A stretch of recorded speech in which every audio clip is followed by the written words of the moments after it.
Hello guys, welcome back on Street Edu classes and welcome back on my channel. This is the maybe first video of my channel and ये channel मैंने बनाया है BCom and MCom जो बच्चे distance learning से करते हैं, जिनके पास टाइम नहीं होता इतना पढ़ने का और वो कॉरेस्पॉन्डेंस से अपनी स्टडी कंप्लीट कर रहे हैं, तो उनके लिए मैंने ये बेसिकली चैनल अपना क्रिएट किया है। एंड मेरा मोटिव चैनल के थ्रू ये रहेगा कि मैं आपको छोटे छोटे टॉपिक्स जो हैं वो क्लियर करवा पाऊँ, जिससे कि आप चलते फिरते अपना ट्रैवलिंग के टाइम पर या अपने स्पेयर टाइम में कभी भी आप वीडियो को देख के और टॉपिक्स को जो है एक बार में आपको समझ में आ जाए, जिसके लिए मैंने अपने हैंडमेड नोट्स जो हैं वो रेडी किए हैं, जिसमें आपको इम्पोर्टेंट क्वेश्चंस मिलेंगे, जिसको आप एक बार सुन के लेक्चर को ग्रैस्प कर सकते हैं कि टॉपिक क्या है। उसके बाद तो we all are matured and knowledgeable person, तो हम उसको आंसर को क्रिएट कर सकते हैं। मे बी मुझे ऐसा लगता है कि हमें एक बार कॉन्सेप्ट के बारे में थोड़ा सा आइडिया होना चाहिए कि एक्चुअली जो क्वेश्चन है वो किससे रिलेटेड है या वो क्या पूछ रहा है। इसलिए मैंने अपने नोट्स को आपके साथ शेयर करने का एक डिसीजन लिया है, तो मे बी आपको ये स्टेप अच्छा लगेगा। If you like my video then please do like, subscribe and press the bell icon also, so that आपको अपडेट मिल जाए टाइम टू टाइम। आज हम MCO 01 जो कि हमारा एमकॉम सेकेंड ईयर का फर्स्ट सब्जेक्ट है, that name is organization theory and behaviour, उसके मैंने 5 क्वेश्चन सिलेक्ट किए हैं जो कि लॉन्ग है। आपको पता है हमारे क्वेश्चन पेपर में 5 क्वेश्चन आते हैं एंड ये बेसिकली हमारे असाइनमेंट जो अभी हुए थे असाइनमेंट से भी आए थे क्वेश्चन, तो इंपॉर्टेंट है। तो ये कुछ क्वेश्चन थे जो मैं आपके साथ शेयर करना चाहूंगी, जिसमें से आज मैं पहला क्वेश्चन आपके साथ शेयर कर रही हूँ। Hope you like my video. Today we will start organization theory and behaviour, क्योंकि हमारे बुक का नाम ही ऑर्गेनाइजेशन है, तो हमारा फर्स्ट क्वेश्चन भी इसी से रिलेटेड आया हुआ है। एंड ये आपका एमकॉम सेकंड ईयर का फर्स्ट सब्जेक्ट है जिसका नेम है organization theory and behaviour. So we have to discuss the question which is related to the assignment and which is very important for a final exam. आप MCom second year के अगर exam देंगे तो उसमें आप देखेंगे ये क्वेश्चंस। अगर होप सो आपको मेरा पढ़ाने का तरीका अच्छा लगेगा। अगर आपको कुछ भी डाउट है या कोई क्वेरी है, अगर आप चाहते हैं मैं चेंज करूं, तो you can just drop your message in comment box. I will change my strategy, I will try like okay, without wasting our time we have to just start our topic. The first question is of what is organizational change. So guys, मैं इसको बिना पढ़े पहले आपको बताऊंगी organisation change क्या होता है ना, simple language and simple word. किसी भी टाइप का चेंज जो ऑर्गेनाइजेशन में होता है उसको ही हम ऑर्गेनाइजेशन चेंज बोलते हैं। Now you have to just read that organization change can be described as the change that takes place in an organization. Organization change describe करता है किसी भी टाइप का चेंज जो टेक्स प्लेस इन ऑर्गेनाइजेशन, जो organization का part होता है उसी को हम ऑर्गेनाइजेशन चेंज बोलते हैं। इसका एम क्या होता है, लाइक ऑर्गेनाइजेशन चेंज क्यों मैंडेटरी है, क्यों नेसेसरी है, लाइक क्यों होते हैं चेंजेस। तो गाइस, अगर हम किसी भी चीज में चेंज करते हैं तो उसका हमारा पर्पस क्या होता है, क्योंकि हम उसको अपग्रेड करना चाहते हैं, उसको इनहेंस करना चाहते हैं। लाइक इफ अगर हम एग्जांपल लेते हैं कि आप कोई भी बिजनेस कर रहे हैं या फिर आप कुछ भी रन कर रहे हैं, अगर आप उसमें अपडेट नहीं करेंगे तो आप कस्टमर को अट्रैक्ट नहीं कर पाएंगे। अपनी स्ट्रेटेजीज अगर नहीं चेंज करेंगे तो मार्केट में इतना हाईली कंपटीशन है, तो आप कैसे अपना मतलब स्टैब्लिश करेंगे चीजों को, अपडेट कैसे रहेंगे। और अगर आप अपडेट नहीं रहेंगे तो लोग बहुत आगे निकल जाएंगे और हम कहीं ना कहीं पीछे रह जाएंगे।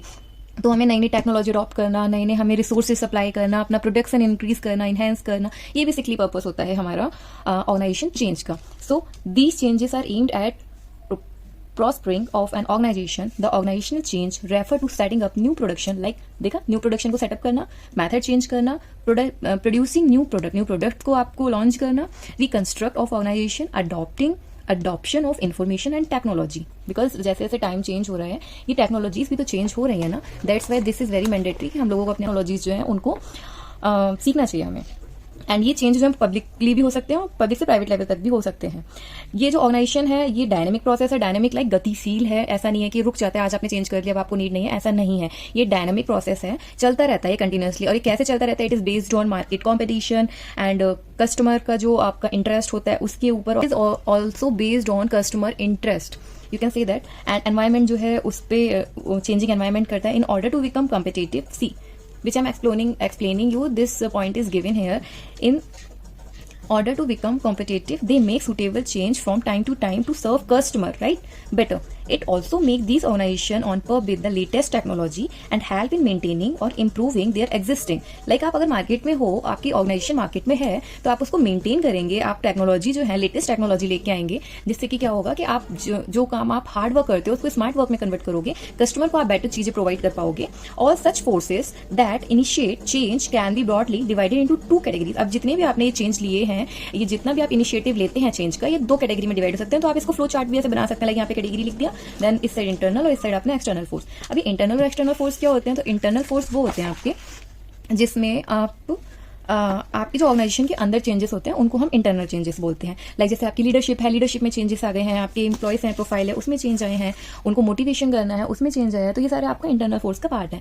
तो हमारा फर्स्ट है change in leadership. Leadership like if ये आपका पॉजिटिव एंड नेगेटिव दोनों में जा सकता है। लाइक अगर मैं आपको बताती हूँ कि अभी मैं आपको पढ़ाना स्टार्ट किया and I think this is the first lecture, बहुत से लोगों को पसंद आएगा, बहुत से लोगों को नहीं भी पसंद आएगी स्ट्रेटेजी पढ़ाने की या समझने की, बिकॉज ऑलरेडी यूट्यूब पे बहुत अच्छे अच्छे चैनल और बहुत एक्सपीरियंस टीचर हैं जो कि बैठे हुए हैं and I am totally fresher if I am just making this tutorial for you, but I want to teach, so I'm just creating this video. Hope you will like this. But बहुत से लोगों को नहीं अच्छी लगेगी तो वो लोग उसको स्विच कर देंगे। और सपोज अगर कुछ लोगों को मेरा पढ़ाने का मेथड अच्छा लगता है और कुछ दिनों बाद मैं स्विच कर जाऊँ, मेरी जगह कोई और टीचर आके पढ़ाने लगे, तो उससे क्या होगा, अगर लीडर चेंज हो जाएगा मेरे चैनल पे तो जो ऑडियंस अभी स्टे करेगी, जो मुझे लाइक सब्सक्राइब करेगी, हो सकता है कि फिर वो भी मुझे ड्रॉप कर दे और चले जाए। क्यों? क्योंकि उन्हें अभी मुझसे पढ़ना था और अब वो कोई और पढ़ाने आ गया। लीडर चेंज हो गया, मेरी ऑडियंस चेंज हो गई, मेरे सब्सक्राइबर चले गए, मेरे चैनल पर जो ऑडियंस आ रही थी वो कट हो गई। क्यों? क्योंकि लीडर चेंज हो गया। ये पॉजिटिव में भी जा सकता है कि लाइक कोई और पढ़ाने आएगा, वो मुझसे ज्यादा अच्छा पढ़ा रहा है और आप उस जितनी ऑडियंस आ रही है वो उस दूसरे टीचर से, न्यू टीचर से ज्यादा अच्छा इन्फ्लुएंस हो गई और मुझसे ज्यादा अच्छी ग्रोथ मिलने लगी है दूसरे के आने से। तो चेंज इन लीडरशिप में पॉजिटिव एंड नेगेटिव दोनों वे में जा सकता है। It there is a change in leadership of an organization then this में रिजल्ट इन चेंज। क्या क्या चेंज हो सकता है? परसेप्शन चेंज हो जाएगा, स्ट्रेटेजी चेंज हो जाएगी, एक्टिविटीज और रिजल्ट सब चेंज हो जाएगा। क्यों? बिकॉज जो आपका ऑर्गेनाइजेशन चला रहा है उसका परसेप्शन, सबके थॉट अलग होते हैं, सबकी स्ट्रेटेजीज अलग होती हैं, उस स्ट्रेटेजी पे कैसे उनको प्लान करना है, एक्टिविटीज करनी है, उसका जो रिजल्ट आएगा everything is different on it's all based on person to person. ये डिफर करता है पर्सन टू पर्सन, क्योंकि सबका अपना एक एक्सपीरियंस होता है, थॉट होता है, तो वो उसके अकॉर्डिंग ही अपनी स्ट्रेटेजीज प्लान करता है। Hope you will understand that. Next point is a change in employees profile. अब एम्प्लॉयज की प्रोफाइल है वो कैसे चेंज होती है? समटाइम्स एम्प्लॉयज की प्रोफाइल है वो चेंज होती रहती है because of their death, retirement, transfer, promotion, discharge, resignation, ये सारी चीजें हैपेंस होती रहती हैं। तो इसके थ्रू क्या होता है, अगर किसी का ट्रांसफर हो गया तो आज कोई किसी पोस्ट पे है, टीचर है, वो प्रिंसिपल बन गया, तो हमें टीचर के लिए न्यू पर्सन को हायर करना पड़ेगा। सो ये चेंज होते रहते हैं एम्प्लॉयज की प्रोफाइल में। In modern organization women employment is on the increase. आज का जो मॉडर्न ऑर्गेनाइजेशन है इसमें हम विमेन के लिए भी एक इक्वल रेशियो रखते हैं कि अगर हम मैन को हायर कर रहे हैं तो हम विमेन को भी हायर करते हैं उस पोस्ट पे जिसपे हम ऑलवेज मैन को ही देखना चाहते थे, विमेन से वो चीजें एक्सपेक्ट नहीं करते थे। बट अब ऐसा नहीं है, अब वो विमेन एम्प्लॉयमेंट जो है वो भी इंक्रीज हो गया है एंड जो उनकी जो स्ट्रेंथ है वो भी काफी मैनिफोल्ड हो गई है रिसेंट ईयर्स में। ठीक है, और जो ये ग्लोबलाइजेशन का एरा है इसमें क्या employees are recruited from different nation. ये जो ग्लोबलाइजेशन का टाइम चल रहा है इसमें हम क्या करते हैं, डिफरेंट नेशनल और डिफरेंट नेशन और डिफरेंट कल्चर के बैकग्राउंड को भी लोगों को भी हम हायर करते हैं, रिक्रूटेड करते हैं। लाइक अगर मैं आपको इसका एग्जांपल दूं तो किसी यूएस की कंपनी अगर इंडिया में वर्क कर रही है, नोएडा में, गुड़गांव में, अगर वो एमएनसी वगैरह हैं, तो इसका मतलब ये नहीं है कि वो एब्रॉड को या फॉरेन जो लोग हैं उनको ही वो लोग हायर करेंगे। नहीं, अगर इंडिया के लोग हाईली एजुकेटेड हैं तो वो उनको उसके लिए हायर करते हैं। एंड सेम इंडियंस जो हैं, अगर यूएस बेस्ड कंपनी और हम लोग बाहर जाते हैं तो हमें वहां भी रिक्रूटेड किया जाता है। तो इट डजंट मैटर कि हमारा कल्चर क्या है या हमारा नेशन कौन सा है। Human resources policy practice have to be reoriented to suit this type of assorted work place. तो हो सकता है कि आपको ये चीजें समझ में आ गई होगी। असॉर्टेड का मतलब होता है मिसलेनियस, लाइक मिश्रित, बहुत सारे वर्क फोर्सेस एक तरीके से ये ओरिएंट किए जाते हैं किसके थ्रू, ह्यूमन रिसोर्सेज के थ्रू, जो मानव कल्याण के लिए चीजें होती हैं। So our next point is change in employees moral and motivation. Morals mean होता है हौसला एंड मोटिवेशन तो आप सबको पता होगा, मोटिवेट करना। तो एम्प्लॉयज को हम हौसला और मोटिवेशन जो है उसमें भी चेंजेस आते हैं इंटरनल फोर्स में। ये भी आपको अफेक्ट कर सकता है पॉजिटिव एंड नेगेटिव दोनों में। अगर ये पॉजिटिव में कर गया तो उसका रिजल्ट क्या होगा, क्या प्रोडक्ट अच्छे से बना पाएंगे, कस्टमर अच्छे से अट्रैक्ट कर पाएंगे, प्रॉफिट जो है उसका आपका स्केल ग्रोथ में जाएगा। बट अगर ये डाउन गया, मोटिवेशन नहीं हुए, तो आप धीरे धीरे डिक्लाइन होता चला जाएगा आपका ऑर्गेनाइजेशन जो है, प्रोडक्टिविटी अच्छी नहीं होगी। तो this is also a mandatory part of internal forces. It change in leadership policies and practices में affect the morals and motivation of the employees. जो न्यू लीडरशिप होती है, न्यू प्रोफाइल पे कोई बंदा दूसरा हायर किया जाता है, तो अगर उनका जो इन्फ्लुएंस है, वाइफ्स हैं, अगर वो अच्छी नहीं होती हैं और अगर पॉलिसीज चेंज हो जाती हैं तो उसका अफेक्ट जो है वो एम्प्लॉयज पे पड़ सकता है दोनों ही मेथड में, like positive negative. It can result in the declining, और डिक्लाइन भी कर सकते हैं प्रोडक्टिविटी को और हाई भी कर सकते हैं प्रोडक्शन एंड प्रॉफिट को, दोनों वे में। यूनियन इन्फ्लुएंस, यूनियन इन्फ्लुएंस क्या है गाइस? डिस्पाइट मीन्स बावजूद, इम्प्लीमेंटेशन की भी बावजूद, despite the implementation of policies of liberalization by many changes means liberalization की पॉलिसीज में इम्प्लीमेंटेशन ना होने के बावजूद भी response to the demand from the competition they face in the global market. ये तो आपको समझ में आ गया होगा, इजी है। Then organization should require the capacity of developing new products rapidly मतलब जल्दी जल्दी, and market them quickly. These competitive challenge can be faced by short production runs, short product cycle of equally flexible and responsive system। So हमारा topic क्या था, union influence. तो guys union influence आपको clear हो गया होगा कि जो लिबरलाइजेशन की पॉलिसीज हैं अगर आप उनमें चेंज नहीं करते हैं तो उससे क्या होगा, because of the competition in global market, इतनी ज्यादा डिमांड है उसके अकॉर्डिंग हमें चेंजेस करने पड़ते हैं। ऑर्गेनाइजेशन को रिक्वायरमेंट होती है कि न्यू प्रोडक्ट जो है उनको डेवलप करे, रैपिडली ग्रोथ पे उनको डेवलप करे और मार्केट में उनको अवेलेबल करवाए as soon as possible, because there is a highly competition in the market that we are facing these days. अगर आप कहीं भी लैक करते हैं तो आप रिस्पॉन्सिबल होंगे, प्लस आप इसके लिए लॉस भी बियर कर सकते हैं। सो आपको अपना मार्केट साइकिल फ्लेक्सिबल रखना चाहिए, लाइक डिमांड आने से पहले आपके पास प्रोडक्शन होना चाहिए। तो नेक्स्ट है हमारा fluctuation, economic fluctuation. That means economic जो है वो रिलेटेड टू फाइनेंस है। फ्लैक्चुएशन कहाँ होती है इकोनॉमिक्स के मार्केट में, जब इंटरेस्ट रेट अप डाउन होती है, लाइक मार्केट में पैसा जो है वो रोटेट होता है। The economic fluctuation in a securing market interest rate, exchange rate continue to impose drastic change और ऑर्गेनाइजेशन। मार्केट में जो पैसा आपका रोटेट हो रहा है, अगर हो सकता है इंटरेस्ट रेट इंक्रीज हो जाए तो उसके लिए भी एक इकोनॉमिक फ्लक्चुएशन आती रहती है, लाइक अप्स एंड डाउन आते रहते हैं। ये भी हमें मैनेज करना पड़ता है, इसमें भी हमें चेंज करने पड़ते हैं। लाइक जैसे जैसे महंगाई भी अगर बढ़ती है तो भी रेट अप डाउन होते हैं और इंटरेस्ट रेट जो है वो भी अप डाउन होती रहती है। सोशल ट्रेंड के अकॉर्डिंग भी हमें चेंज करना पड़ता है, like changing in social trend, like increase in college attendance, delayed marriage by young couples, economic upliftment of women and back, wide communities, etc. are to be considered by organization. This type of change is social trend result in fluctuation in the demand for production used by these set of groups. ये तो बहुत ही easy था। Social trend में भी change आते रहते हैं, like कोई ऑर्गेनाइजेशन है उसने अपना जो मनी है वो रोटेट कर दी, आपने पूरा अरेंजमेंट कर दिया, बट किसी मैरिज कपल की जो मैरिज है वो डिले हो गई है, या फिर कॉलेज की जो अटेंडेंस है वो इंक्रीज हो गए हैं, इकोनॉमी जो है वो अपलिफ्टमेंट हो गई है वुमेन की, कम्युनिटी की। तो ये सारी चीजें हमें ऑर्गेनाइजेशन में कंसीडर करते हैं। तो टोटल इसके लिए आपको अगर डिमांड होती है तो फ्लैक्चुएट होती है। सोशल ट्रेंड जो है वो कभी भी, लाइक मैरिजेस हैं आज की डेट में कम हो रही है लेकिन नवंबर दिसंबर में ज्यादा होंगी, तो हमें सोशल ट्रेंड के अकॉर्डिंग भी चेंजेस करने होते हैं और दिखाने होते हैं, उसके अकॉर्डिंग भी हमें अरेंज करना होता है। लाइक अभी जैसे विंटर है तो विंटर का कलेक्शन ही हमें मार्केट में लेके आना है। अगर आप समर का कलेक्शन लगा के खड़े भी होगे स्टॉल पे तो आपका वो नहीं सेल होगा, क्योंकि वो हमें उसकी नीड ही नहीं है। तो हमें according to the social trend भी चीजें अपनी ऑर्गेनाइजेशन में चेंजेस करनी होती है। ग्लोबल पॉलिटिक्स क्या होता है, it's like great emphasis in modern day organization and it's working. Global political activities like 9/11 incident, collapse of Soviet Union, the reunification. Okay I got that point.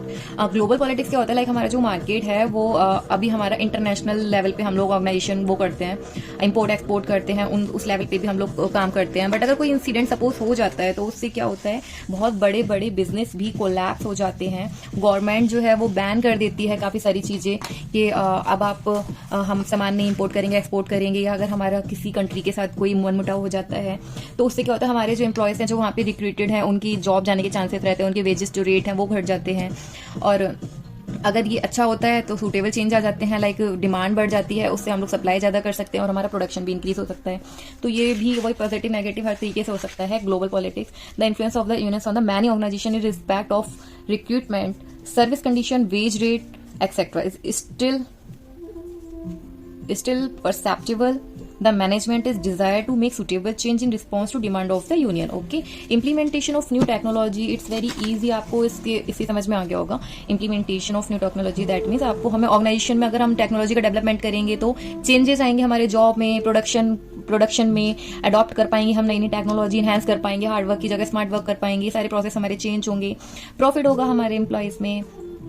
And it is a result in substantial change like adding of more computers add कर सकते हैं, automation and reengineering programmes in most of the organisation, the fast scoping technology of broadband and internet broadband के through हम क्या होता है कि हम आउट ऑफ द कंट्री भी हम जुड़ सकते हैं, एक साथ बहुत सारे लोगों के साथ हम मार्केट में अपनी डीलिंग कर सकते हैं, मीटिंग कर सकते हैं, ऑर्गेनाइजेशन के आइडियाज शेयर कर सकते हैं, अपना जो मार्केट का फील्ड है उसको नेशनल तक न रख के हम ग्लोबल कर सकते हैं, प्लस लोगों को जोड़ सकते हैं। This is possible because of the technology. अगर हम ये सारी चीजें इंप्लीमेंट करेंगे तो हमें जो नॉलेज है वो तो हमें नॉलेज है, बट हमें बाहर से भी नॉलेज इसके थ्रू हम परस्यू कर पाएंगे। तो नंबर ऑफ ऑर्गेनाइजेशन जो है वो भी हमसे मार्केट में जुड़ जाती हैं। The field of bio technology has also created large number of production. ये जस्ट एग्जाम्पल है। तो गाइस ये थे हमारे इंटरनल फोर्स। अभी होप तो आपको ये इंटरनल फोर्सेस समझ में आ गए होंगे। एंड एक्सटर्नल फोर्स में ज्यादा कुछ नहीं है, ओनली एक्सटर्नल फोर्स में हमारा कंपटीशन है, क्योंकि हम अपने इंटरनली चेंज करते हैं, लाइक हमें एम्प्लॉयज में चेंज करना है, टेक्नोलॉजी में चेंज करना है, या फिर इकोनॉमिकल जो फ्लैक्चुएशन है उसमें करना है, सोशल ट्रेंड पे चलना है, ग्लोबल पॉइंट्स जो हैं पॉलिटिक्स है उसको देखना है, लीडरशिप में चेंज करना है हमें, या फिर किस में चेंज करना है, एम्प्लॉयज को मोटिवेट करना, ये सारे हमारे इंटरनल चेंज थे। तो अभी हमारे एक्सटर्नल फोर्स हैं, एक्सटर्नल फोर्स में हमें कंपटीशन पे ही देखना है। The global competition has played vital role, ये बहुत इंपॉर्टेंट रोल प्ले करता है ग्लोबली, बिकॉज अब ऐसा नहीं है कि इंडिया के लोग इंडिया में ही ट्रेड करेंगे हम लोग, या फिर इंडिया में ही शॉपिंग करेंगे, नहीं, अब सब कुछ ग्लोबली है, ऑनलाइन है, तो हम बाहर से भी शॉपिंग कर लेंगे अगर हमें इंडिया में प्रोडक्शन अच्छा नहीं मिलता है तो। एंड जो आजकल हम जैसे यूथ हैं, हमें वैसे भी फैशन का इतना ज़्यादा शौक है कि हम लोग हमें न्यू ट्रेंड्स ज़्यादा पसंद आते हैं। तो मॉडर्न डे में ऑर्गेनाइजेशन जो है वो बहुत वाइटल रोल प्ले करता है एक ग्लोबल कंपटीशन पे। It has resulted in the merger and acquisition trends and they have been increasing year by year. धीरे धीरे क्या होता जा रहा है कि मर्जर लाइक दो कंपनियां आपस में मर्ज हो जाती हैं और एक नई ऑर्गेनाइजेशन को बनाती हैं अपने सुटेबल पॉलिसीज पे। ओके, उसमें कुछ एग्जांपल भी लाइक जैसे WTO वर्ल्ड ट्रेड ऑर्गेनाइजेशन है हमारी, US attack on Afghanistan and Iraq etcetera have made their strong impact on the business of different organization where their activities were directly related to such developments. Resistance to change can be described as an attitude or behavior that shows disinclination or reluctance to approve a particular change. This resistance is to be overcome for successful change.